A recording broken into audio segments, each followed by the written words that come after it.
Hi hello moments. Bigg Boss season 9 first week elimination గురించి ఈ వీడియోలో మనం ఎక్స్క్లూజివ్గా మాట్లాడుకునే ముందు మన వీడియోని ఎవరైనా ఫస్ట్ టైం విజిట్ చేసినట్లయితే లైక్ చేయండి, కొంచెం సపోర్ట్ చేయండి.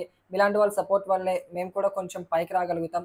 సో నెక్స్ట్ మనం ఎలిమినేషన్ గురించి మాట్లాడుకునే ముందు మొత్తం Bigg Boss season 9 first week మొత్తం 9 మంది నామినేట్ అవ్వడం జరిగింది.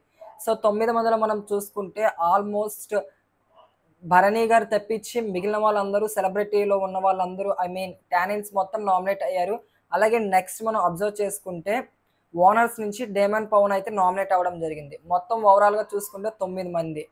ఫస్ట్ వీక్ నామినేట్ అయిన contestants Tanuja, Asha Saini, Emmanuel, Shashti Varma, next Demon Pavan, Rithu Chowdary, Sanjana garu, Ramu Rathod and Suman Shetty. మొత్తం 9 మంది అయితే ఫస్ట్ వీక్ నామినేట్ అయ్యారు. అయితే మనం అబ్జర్వ్ చేసుకుంటే ఈ వీక్ టాప్ 1 ఓటింగ్ వచ్చింది ఎవరికంటే ఎమాన్యుయల్కి అయితే టాప్ 1 ఓటింగ్ అయితే వచ్చింది. ఈ 9 మందిలో హైయెస్ట్ ఓట్లతో అఫీషియల్గా హైయెస్ట్ ఓట్స్తో టాప్ 1లో ఉంది ఎమాన్యుయల్. ఓకే, నెక్స్ట్ మనం చూసుకుంటే టాప్ 2లో అయితే తనూజ గారు ఉన్నారు. ఇక టాప్ 3లో సంజన గారు అయితే ఉన్నారు. వీళ్ళు ముగ్గురు టాప్ 1, టాప్ 2, టాప్ 3 పొజిషన్లో అయితే ఉండడం జరిగింది ఓటింగ్ ప్రకారం. అఫీషియల్ ఓటింగ్ పోల్స్ మనం అబ్జర్వ్ చేసుకుంటే యాజ్ ఆఫ్ నౌ వచ్చిన ఇన్ఫర్మేషన్ ప్రకారం. నెక్స్ట్ ఇక లీస్ట్ ఓటింగ్ పొజిషన్లో ఉన్న వాళ్ళు మనం డేంజర్ జోన్లో చూసుకుంటే షష్ఠీ వర్మ అండ్ ఫ్లోరా, వీళ్ళిద్దరు అయితే లీస్ట్ ఓటింగ్లో ఉన్నారు. ఇక ఫైనల్గా షష్ఠీ వర్మ గారు అయితే ఎలిమినేట్ అవ్వడం జరిగింది. లాస్ట్లో షష్ఠీ వర్మ గారిని అయితే ఎలిమినేట్ అని చెప్పి నాగార్జున గారు ఎలిమినేట్ చేశారు.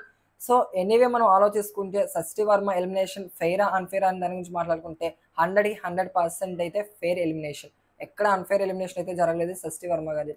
నెక్స్ట్ షష్ఠీ వర్మ గారు ఈ వీక్ మొత్తంలో మనం అబ్జర్వ్ చేసుకుంటే ఎక్కడ అంత యాక్టివ్గా కూడా లేరు ఏ టాస్కుల్లో కానీ. నెక్స్ట్ అదర్వైజ్ మనం ఏదైనా ఎంటర్టైన్మెంట్లో చూసుకుంటే ఎక్కడ ఎంత యాక్టివ్గా లేరు.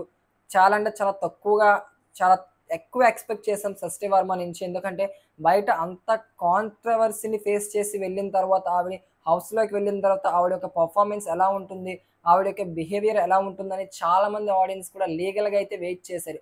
బట్ నో యూజ్, 1 వీక్లోనే ఆవిడ తిరిగి ఇంటికైతే వచ్చేయడం జరిగింది. So anyway all the best for your future Shashti Varma గారు. షష్ఠీ వర్మ గారు ఎలిమినేట్ అవ్వడం జరిగింది. దీనిపై మీ యొక్క ఒపీనియన్ కింద కమెంట్ సెక్షన్లో తప్పకుండా కమెంట్ చేయండి. అలాగే ఇప్పటికే చాలా మందికి ఒక ఫేవరెట్ కంటెస్టెంట్ ఫామ్ అయి ఉంటారు కదా, మీ ఫేవరెట్ కంటెస్టెంట్ ఎవరో కింద కమెంట్ సెక్షన్లో తప్పకుండా కమెంట్ చేయడం మర్చిపోకండి.